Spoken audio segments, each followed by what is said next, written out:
Hello friends, welcome to my channel study light.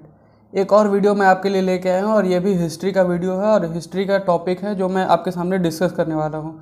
Last video में मैंने आपसे discuss किया था पार्टीशन ऑफ बंगाल के बारे में, जो कि 1905 में हुआ था, और आपने देखा था कि कैसे बंगाल का पार्टीशन कर दिया गया था on the basis of religion.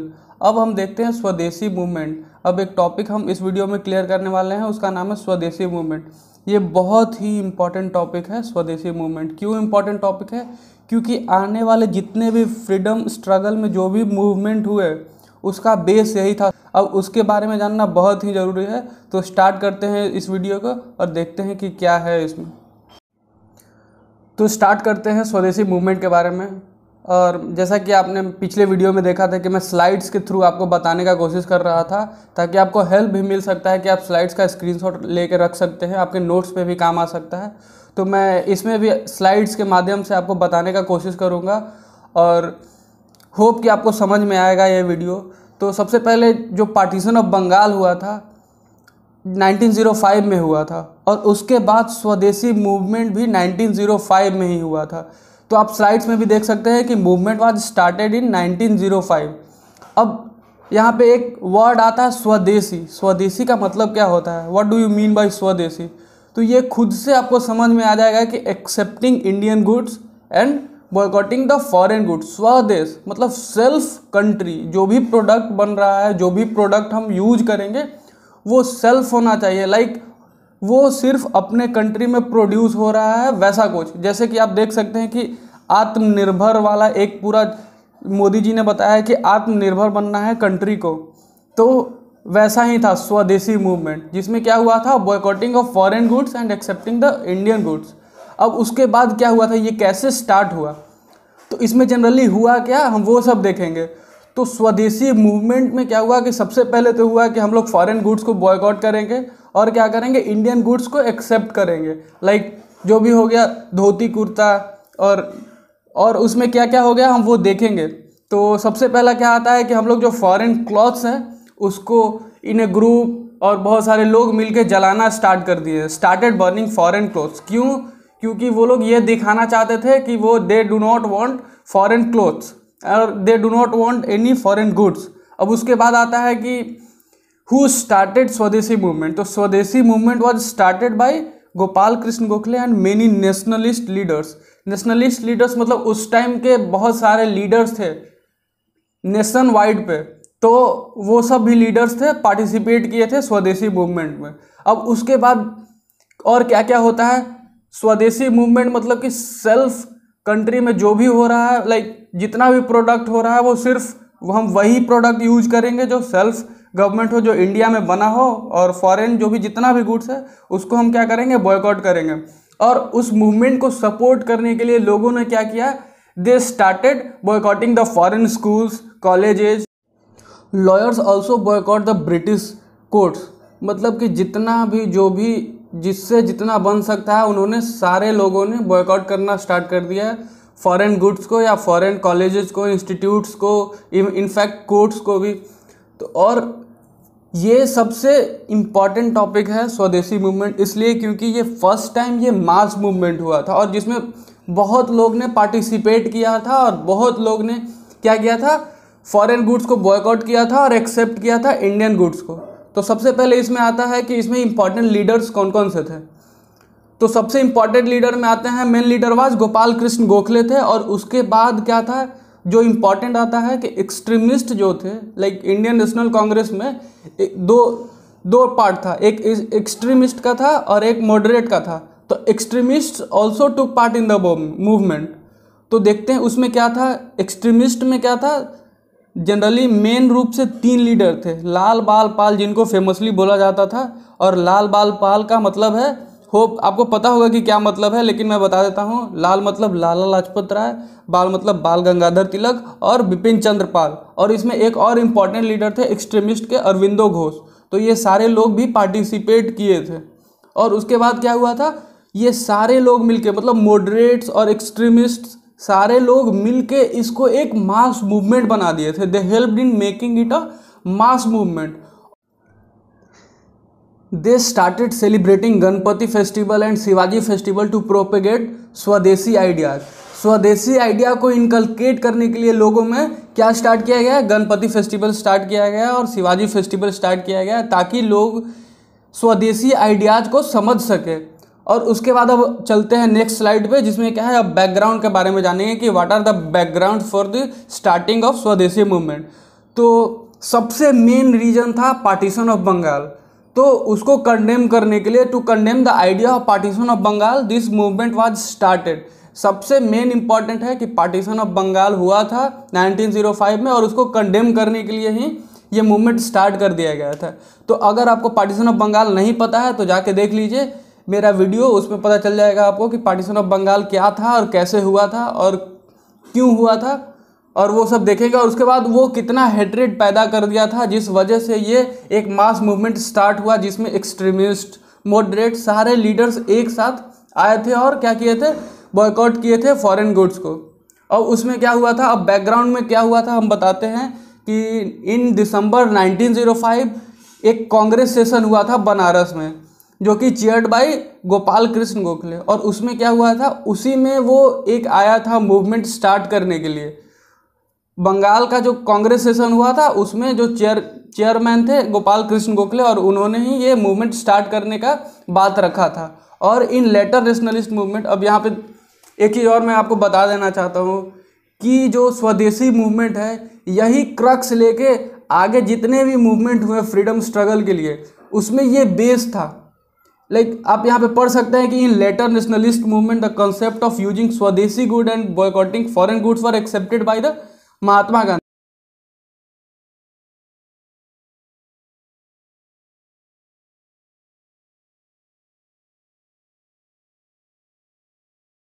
तो जितने भी मूवमेंट हुए थे जो स्टार्टेड बाय महात्मा गांधी, उन सारों में क्या हुआ था, स्वदेशी मूवमेंट का एक कॉन्सेप्ट रखा गया था। अब चलते हैं रीजन्स क्या क्या था। तो मैं आपको कितना बार रीजन बता चुका हूँ कि रीजन, मेन रीजन था पार्टीशन ऑफ बंगाल, लेकिन उसके अलावा भी बहुत सारे रीजन थे। और क्यों, अब मैं बताना चाहता हूँ कुछ फैक्ट्स कि Britishers are not only the first who came to India. उससे पहले भी बहुत सारे लोग थे जो आए थे, जैसे पोर्तुगीज हो गए, या फिर बहुत सारे मुगल एम्पेरर हो गए, या बहुत सारे एम्पेरर हो गए जो पहले आए थे। लेकिन डिफरेंस ये था कि जो मुगल एम्पेरर आए वो यहाँ पे इस्टेब्लिश हुए थे और यहीं पे लाइक इम्प्रूव भी कर रहे थे कंट्री को। Somewhere they were improving the condition of our country, और they were investing the Indian money to the Indians और इन इंडिया। तो वहाँ पे ये बात था। लेकिन ब्रिटिशर्स का क्या था, they came in to India as a traders आए थे इंडिया में, और उनका क्या पर्पस था, सोल पर्पस था वहाँ इंडिया का money, like they wanted to earn the money from India. जितना भी वेल्थ है वो सबको अर्न करना चाहते थे, और यही मेन रीजन था कि the drainage of wealth by the Britishers. यहाँ से जितना सारा भी पैसा वो अर्न कर रहे थे वो सारा यूके में ले जा रहे थे। तो they were not helping Indians. इसीलिए क्या हुआ था, ये मेन एक one of the most important reason भी है कि drain of wealth by the Britishers. ये चीज़ समझना बहुत ही ज़रूरी है, क्योंकि सिर्फ पार्टीशन ऑफ बंगाल ही रीजन नहीं था। एक one of the most important reason ये था कि drain of wealth by the Britishers. और एक चीज़ और था कि ड्रेन ऑफ वेल्थ तो हो रहा था लेकिन अवेयरनेस नहीं था लोगों में। तो उस टाइम क्या हुआ था, awareness among the Indians about the economic exploitation bye the Britishers, कि कैसे ब्रिटिशर्स एक्सप्लॉइट कर रहे हैं, एक्सप्लॉइटेशन कैसे कर रहे हैं economic, like Indian economic system को, उसके बारे में इंडियंस अवेयर भी हो रहे थे। तो एक one of the most important reason ये भी था। तो ये दो मोस्ट इम्पॉर्टेंट रीजन्स हैं। अब उसके बाद आता है कि इस मूवमेंट से, लाइक जब ये मूवमेंट हुआ उसके इफ़ेक्ट्स क्या क्या हुए। तो ये मैं आपको पहले ही बता चुका हूँ कि one of the most important movement था, और इसका इफ़ेक्ट बहुत हुआ था, ऑन मास लेवल पे इसका इफ़ेक्ट हुआ था। तो पहला क्या हुआ था कि वो जो मूवमेंट था, it inculcated a feeling of self reliance, मतलब खुद में आत्मनिर्भर होने का जो फीलिंग था इनकलकेट हुआ था थ्रू दिस मूवमेंट। उसके बाद क्या हुआ था, हम लोग फॉरेन गुड्स को क्या किए थे, बॉयकॉट किए थे, और क्या किए थे, we are moving towards this self produced goods. तो उसमें क्या हुआ था कि स्मॉल स्केल इंडस्ट्रीज़ को इम्प्रूवमेंट मिला, कॉटेज इंडस्ट्रीज़ को इम्प्रूवमेंट मिला।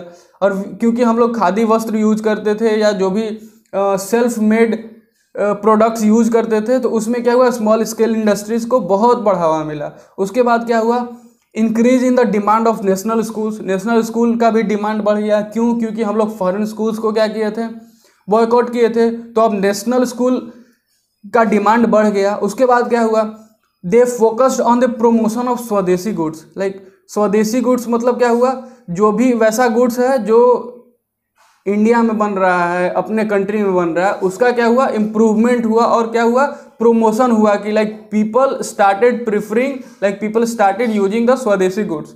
उसके बाद क्या हुआ, एक चीज़ द मोस्ट इंपॉर्टेंट थिंग है कि इससे नेशनलिज्म का एकदम एक्सट्रीम लेवल का नेशनलिज्म का जो फीलिंग होता है ना, वो यूथ में आया था। Resulted in the growth of extreme nationalism among the youth.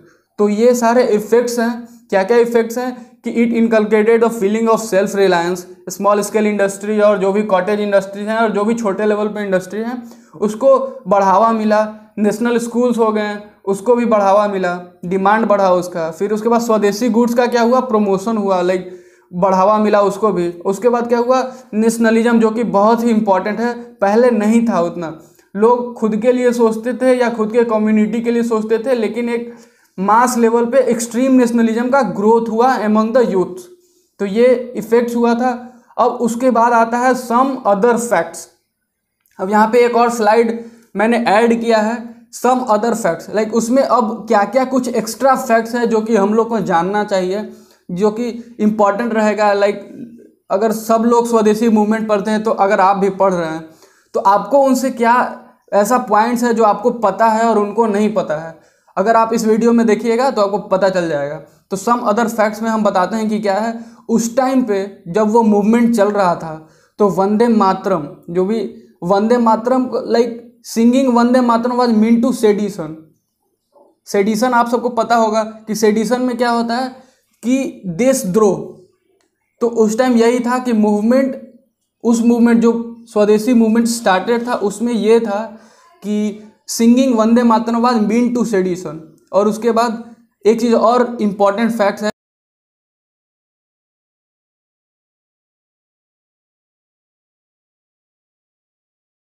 Like we preferred Swadeshi goods. तो उसमें क्या हुआ था, there is a significant decline in the foreign imports during 1905 to 1908।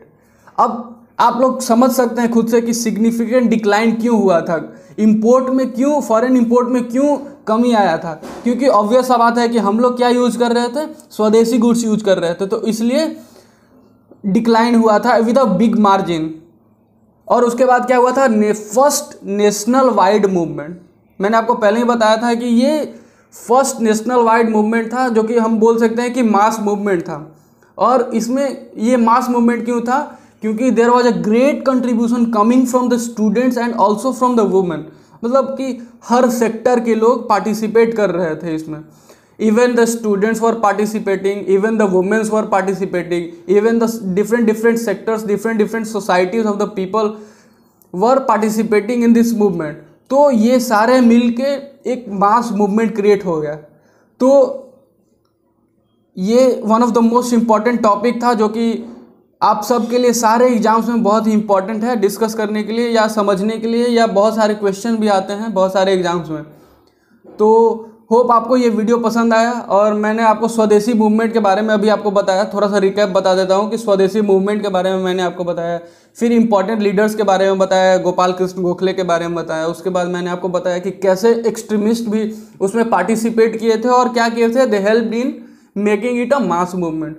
और उसके बाद क्या हुआ था, उसके बाद मैं आपको बैकग्राउंड बताया कि जो पार्टीशन ऑफ बंगाल हुआ था उसको कंडेम करने के लिए ये मूवमेंट स्टार्ट किया गया था, कैसे बनारस में कांग्रेस सेशन हुआ था। और उसके बाद मैंने कुछ रीजन्स भी बताया कि जो ड्रेन ऑफ वेल्थ हुआ था बाय ब्रिटिशर्स। उसके बाद एक और रीजन था पार्टीशन ऑफ बंगाल, जो कि one of the most important reason था। और फिर मैंने आपको इफ़ेक्ट्स के बारे में बताया कि उस मूवमेंट से क्या क्या इफेक्ट हुआ, नेशनलिज्म का भावना बढ़ गया, स्मॉल स्केल इंडस्ट्रीज में इम्प्रूवमेंट हुआ। उसके बाद क्या हुआ, demand of national school, like वो भी इम्प्रूव हुआ।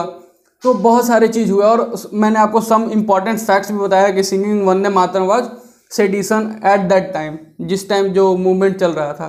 तो आज के लिए बस इतना ही है। होप आपको ये वीडियो पसंद आया होगा, तो please like it, share it, and if you are new to this video, if you are new to my channel, please subscribe it.